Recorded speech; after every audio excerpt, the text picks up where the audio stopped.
Hi, everybody. Tim Hughes here. I'm the CEO and co-founder of DLA Ignite. With me today, I've got Bill Becker, and we're going to be talking about his book. Well, a number of things. This is it. The Job Nobody Dreams of. Inside the greatest career you didn't know about. And if you didn't know, it's about sales. But we'll come on to that. Bill, where can people find you? You can find me at thejobnobodydreamsof.com or academy.thejobnobodydreamsof.com. So what was the inspiration behind the book? Because it's a unique book.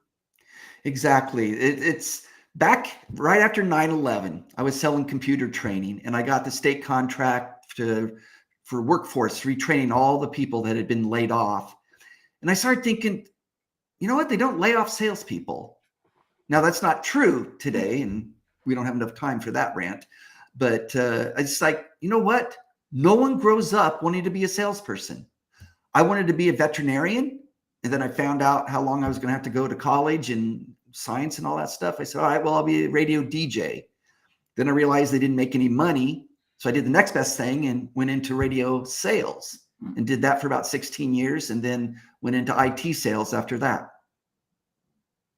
So because I've read lots of sales books, and they're all about the same thing, which is you know, this is how you make a cold call, or this is how you send an email and stuff. But the book's not about that. The book is about why, as an ordinary person that's never thought about sales, you should be a salesperson.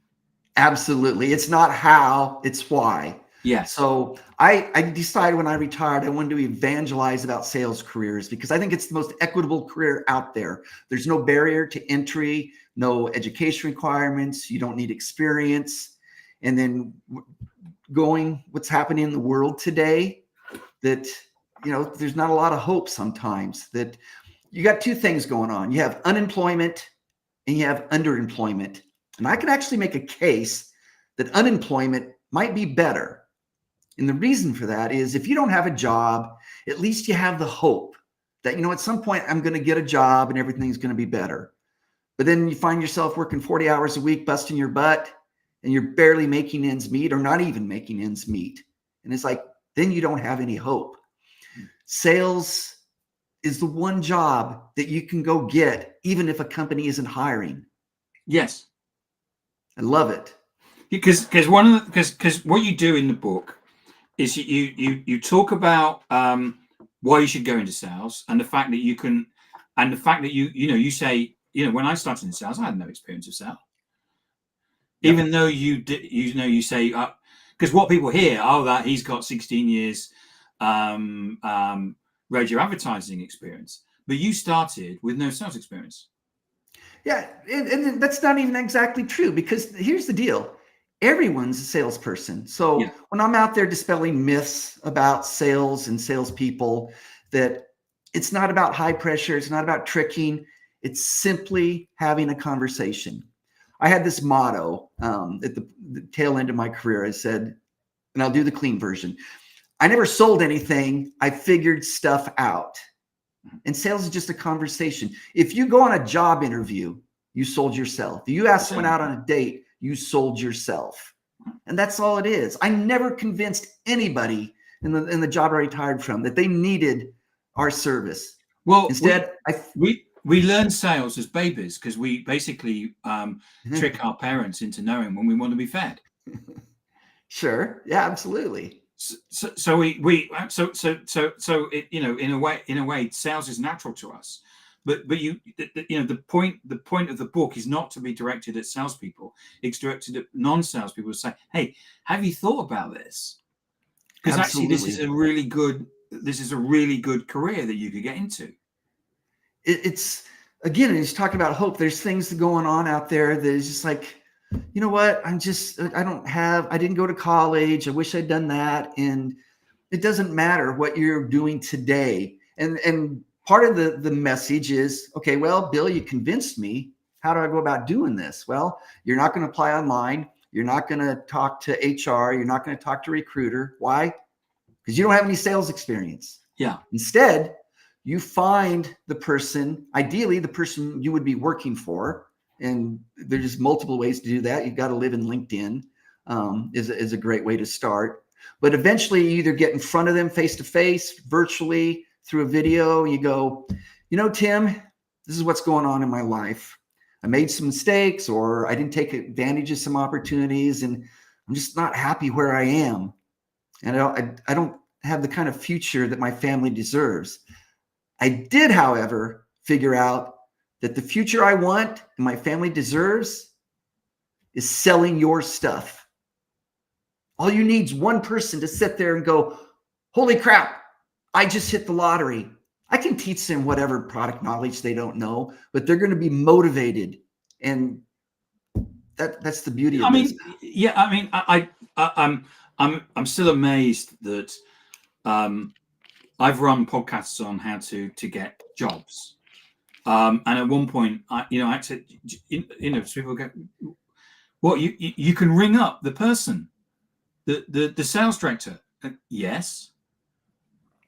Contact the sales leader and say, I want to come and work for you. What sales leader isn't going to be flattered? And I mean, 9 out of 10 sales leaders, 8 out of 10 sales leaders, if you ring them up and say, I want to come and work for you, they'll give you a meeting. You're definitely going to have a conversation. And that's the beauty of it. Because I talk about, I say, any idiot can cut expenses, but the companies are looking ways to create new revenue. And you're absolutely right. Someone who's in charge of revenue is always looking for new ways to expand either their customer base, expand the different ways that their product or service is being sold. And if you have a way to help them with that, you absolutely will get an audience and more than likely get the opportunity to prove yourself. And then again, you still have to prove yourself, but that's the other part of it is you don't have to worry about tricking or high pressure. You're just having a conversation with people. And AI is not going to replace salespeople. It helps. The internet helps with sales, and I'm talking about professional business to business sales. At the end, people do want to talk to a salesperson. They do, and going for that interview and saying, I want to come work for you, and being open and saying, I'm open to learn. You're the expert at selling. Tell me, give me all your knowledge, and I'll go out and work hard for you. I mean, many a sales leader will say, we'll give it a shot. Absolutely. And that's all you can ask, right? And then you've got a job. You have a good job. Because again, professional selling and good sales jobs, it's rarely you're looking at anything like a straight commission. No, you're looking at a really good base, some of them with 4-figure base. And then, the benefits, and then you have that peace of mind. It's like, okay, I can concentrate on this new career and go out and find new customers. And you also talk about, and I guess this is part of the reassurance to people about, okay, what is selling about, and you go all the way through to getting that first meeting, because as you say, this is not about trickery. It's not about we have a saying, I don't know if you have it in the States, which is about the gift of the gab, which is that most people think if you're a salesperson, you have to talk a lot. You need to listen more. And actually, we all know it's actually about listening, not about talking. So a lot of people here in the UK and Ireland think that sales is all about talking. So you got to be an extrovert or whatever, which isn't actually the case. No, not at all. So, and you do talk through. I need to remind you, you like Pop-Tarts, don't you? It's been said. It's been said. And then so you walk through in terms of giving. So it's about, the book is about, this is how you get a job, but this is how you actually start getting meetings and then run that first meeting. Yeah, I put in there a 90-day plan of action to help you get started on that. And again, it's nothing earth-shattering, nothing that you might go, oh yeah, this kind of makes sense. Hopefully I would have thought You're of that. You're not breaking new ground, Bill, but not at all. But the ground that you are breaking is that there aren't any sales books that says, hey, miss or that are out on the street that aren't in sales. You can go and get a job in sales.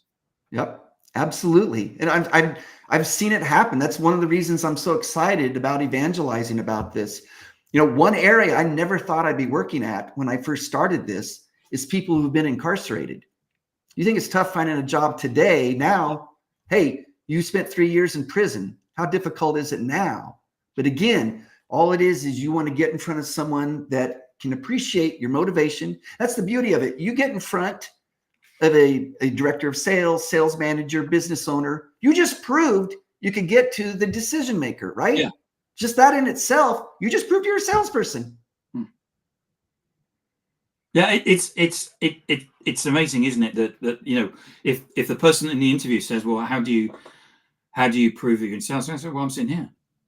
Right? Exactly. I've had the gumption to get off my backside and get a meeting with you, and I'm open to learn from you, and I'm going to go out and I'm going to go and get loads of meetings like this. And here's the thing for people that's really important to remember. It may take multiple times in reaching that person to get the meeting. Yeah. And that's okay, because you know what? When you do get in front of them, you go, you know what, Tim? The same tenacity that I used to talk to you today is what I'm going to do to go sell your stuff.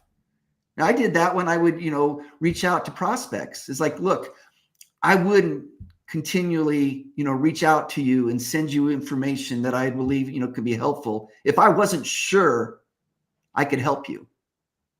So the process of multiple reach out and things like that, you actually play that in your favor.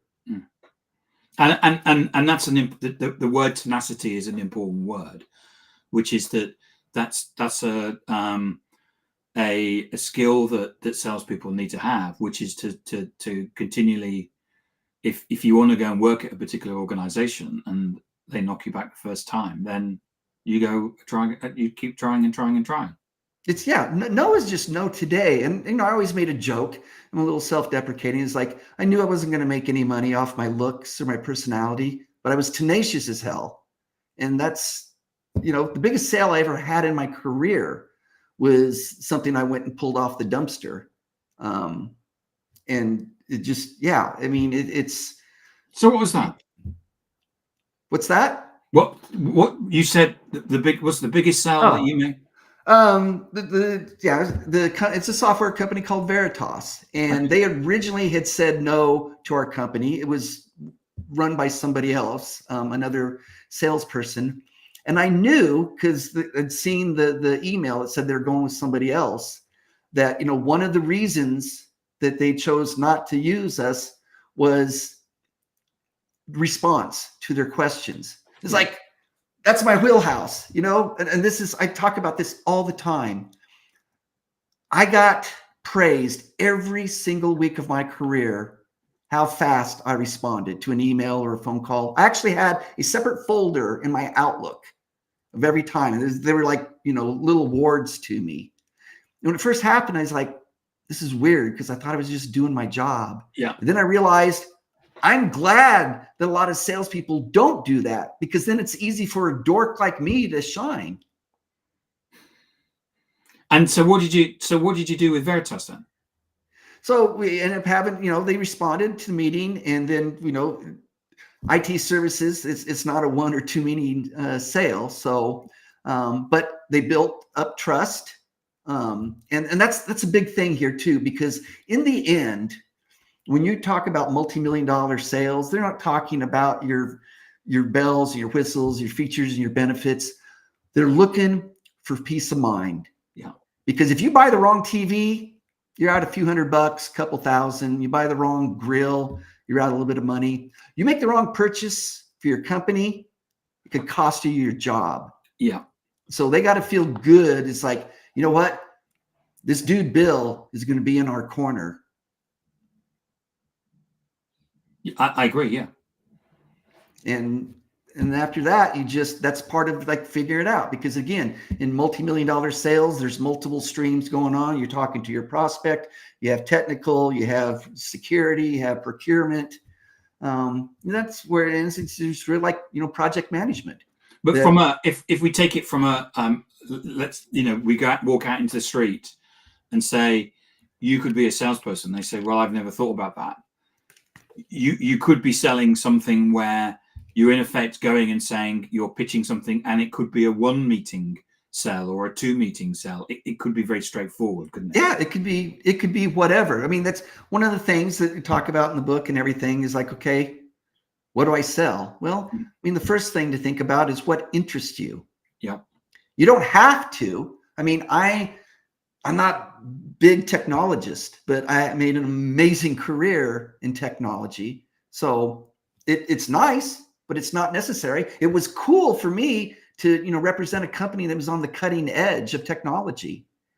But in the end, and you don't have to be really, neck deep in the weeds on product knowledge. That's another thing. If I didn't know, I'd say, you know what? I don't know. Yeah. But I'll have the answer by the end of the day. Or at some point you bring in sales engineers to a meeting, right? So again, it's not like, and I saw this over the years that they would have someone who was a great, database administrator or whatever to sell, training, or it's a different mindset. It's like, it's more important. It's simply having a conversation, and everything else just falls into place. I'd love to say that, that I was something special, but I'm not. Well, you've written a book, Bill, so there's something special about you. And not a great editor. and the other thing about you, Bill, is that you actually do a lot for homeless people, don't you? That's the other thing that I wanted to do when I retired, because I'm kind of upset that I even have to deal with this, that the homeless initiatives are a big part for me, and I'm belligerent enough to think that I have some answers, and I can go out. Most nonprofits, they're always trying to raise money, and they got to keep, they don't want to rock the boat. I have some creativity, and I have a mouth, so I can rock the boat and have some ideas that can help. I can't stop people from becoming homeless. That's way above my pay grade. You got to deal with the not in my backyard crowd and all that. But people don't need to be on the street very long. And those are some of the things that we're working on now that, within a year, I would love to see that, hey, people they're only be for a few days. It's complicated, but the overall issue of homelessness. But in 2024, people do not need to actually be on the street very long, and we're talking on different things to do. That it's like, okay, yeah, we did this over here. This absolutely would work, and how do we make it work? And I think it's great that you're in your. I mean, you say you're retired, but it sounds like you're still got your days full of things. I mean, it's great that you're spending your time doing this in a in a way that you can help people.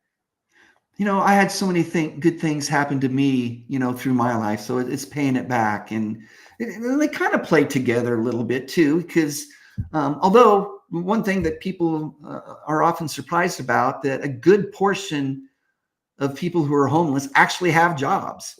Here in Tulsa, Oklahoma, 26% of people have jobs. In other cities, 50% of the homeless population have jobs. So and like I said, there's other areas I never thought about was working with people who've been incarcerated. Another area is seniors that, whether they're 40s or 50s, age discrimination is illegal, but it happens every single day. Yeah. So why not take advantage of your knowledge and your life experiences to go help sell a product or service? Absolutely. So, Bill, thank you so much for coming on and talking about your book. So if I was going to buy a copy of this, where would I go? Go to Amazon.com. That's where I went. Anyway. And it's a great book about, if you have never thought about sales, you may even know somebody who thinks that they'd be a good salesperson and who'd never thought about it. Again, it will be a good book. And Bill, where can people find you? thejobnobodydreamsof.com, or my academy is at academy.com. thejobnobodydreamsof.com, and also throw the shout out to my website for the homeless initiatives. It's connectthedots.cc. Connectthedots.cc. Okay, that's excellent. Thank you so much for coming on and talking about it, Bill. I really appreciate it.